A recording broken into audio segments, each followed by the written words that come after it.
In today's video, I'm going to show you how to create picture-in-picture effect in CapCut like this. It's easy to customize, perfect for gaming, reaction channels, and tutorial videos like this. Let's get started. I'm right here in the CapCut desktop app, and I have two videos in the media library. The first one is a face shot that I intend to use for my picture-in-picture. The next one is a screen recording that I intend to use as my background. I'll first of all drag the background down to the timeline, and then I'll drag the face shot down to the layer right above it. So the first thing we're going to do is to select the layer with the face shot. And then over here in the videos tab, basic, I'll dial down the scale to around 70 degrees. Thereafter, I'll click on the mask tab and select the circle mask. Then you want to increase the size of the mask, but make sure you don't increase the size of the mask using these 4 bars. Use this circle at each corners to increase the size. The reason we don't want to increase with these 4 bars is that it skews the image. We want a perfect circle, so we're going to increase the size of the mask using these 4 dots here. And then we can click on the mask to move it around until we get something we like. Now, I feel like my mask is good, but it's not perfect yet.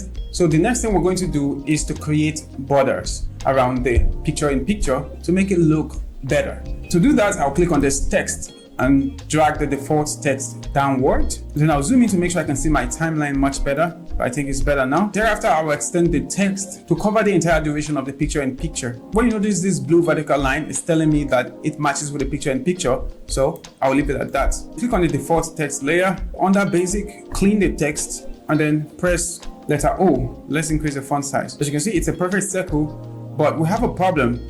I do not want this type of borders because it is very thick. So we need a font that is really thin to make our borders look more presentable. Therefore, I'll click on this font option and then scroll down to look for a very thin font. This Molar Thin demo gives me just that.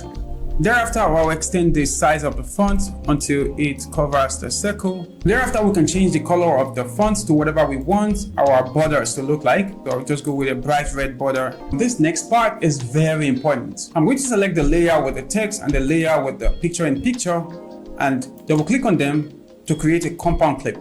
The shortcut for this would be Alt-G on Windows or Option-G on Mac. With our compound clip, we can move it around however we want without misplacing the position of the border and the picture-in-picture.